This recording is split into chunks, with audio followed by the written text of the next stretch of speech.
Wonder who is lighting the lamp? This is none other than Madras High Court Judge Justice G.R. Swaminathan. Why is he doing that? He is lighting the lamp at a symbolic Thiruparankundram Deepathun in Chennai.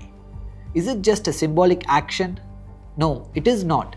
Justice Swaminathan ordered the lighting of Karthike Deepam at Thiruparankundram Hill on December 1, 2025. In the process, he rejected objections that the Deepathun lies in the proximity to Sikandar Badusha Dargah and Deepam is usually lit on Deepa Mandapam near Uchi Pillayar Temple. A division bench of Madras High Court ratified Justice Swaminathan's order and allowed the temple authorities to light the lamp, but with restricted public access. The case is now pending before the Supreme Court. When did Justice Swaminathan light the symbolic lamp?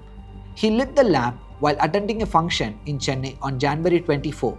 Former Chief Election Commissioner N. Gopalaswamy too was present at the function. It's an irony that he wrote the order and he lit the lamp, albeit symbolically. What was the mood when Swaminathan lit the lamp? He lit the lamp as loud chants of Thiruparankundram Muruganukku Harohara rented the air. What did he say while addressing the gathering? He said he assumes he will continue to remain as a judge for the next 4.5 years unless he is removed from the post. He also said the event gives him inspiration to hold Sanatana Dharma values. ரெண்டு விஷயம் மட்டும்தான். Chief election commissioner Gopalswamy sir இருக்காருன்னு ரொம்ப அழகா சொன்னார். Subject knowledge வேணும், அது மட்டுமே ஒருத்தோட பர்சனாலிட்டியை முழுசா கொண்டு வராது. மற்றவாளுக்கு சேவை பண்ணணும், அவனோட கேரக்டர் டெவலப் பண்ணணும் அப்படின்னு சொன்னார் இல்லையா? அந்த காரியத்தை தான் இங்க அவார்டு வாங்கின அத்தனை பேரும் பண்ணிட்டு இருக்கா. அதனால அவளெல்லாம் அங்கீகரிக்கிறதன் மூலமாக நம்ம வினோத் ராகவேந்தர் தாரா பவுண்டேஷன் மூலமாக ஒரு மிக அற்புதமான நிகழ்ச்சி இது. கலந்துன்றதன் மூலமாக எனக்கு ரொம்ப ரொம்ப சந்தோஷம். என்னன்னா இங்க ஒவ்வொருத்தரும் தன்னோட ஃபீல்டுல ஒரு எக்ஸலன்ஸ் காட்டினவா, each and every one of தம்.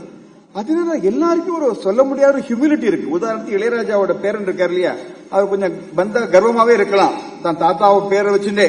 ஆனா ஒவ்வொருத்தருக்கும் காலில் விழுந்து வணங்குறாரு. அதனால இவெல்லாம் பார்க்கும்போது ரொம்ப மனசுலேன்னு சொல்றேன், எனக்கு இன்னும் ஒரு 4.5 வருஷம் சர்வீஸ் இருக்கு நான் நம்புறேன். அதுக்கு முன்னாடி பதவி நிக்கலாம் விட மாட்டாங்கன்னு நினைக்கிறேன்.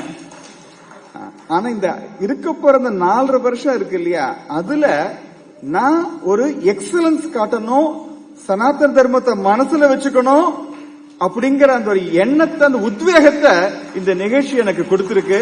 அதற்கு அழைத்தமைக்காக நான் வினோத்துக்கும் கிளாஸ்மேட் சுரேஷ் கடமைப்பட்டிருக்கேன். நம்ம சிவபுரம் ஆதினகர்த்தர் மன்னார் ஜீர சுவாமிகள் அவர் 2 பேரும் எனக்கு பரிபூரணமா ஆசீர்வாதம் பண்ணிருக்கா. அதுவே எனக்கு மிகப்பெரிய ஒரு சக்தியும் உத்வேகமும் தரும். அப்படி ரொம்ப நன்றியோட உங்களை அது பண்றேன். Thank you so much.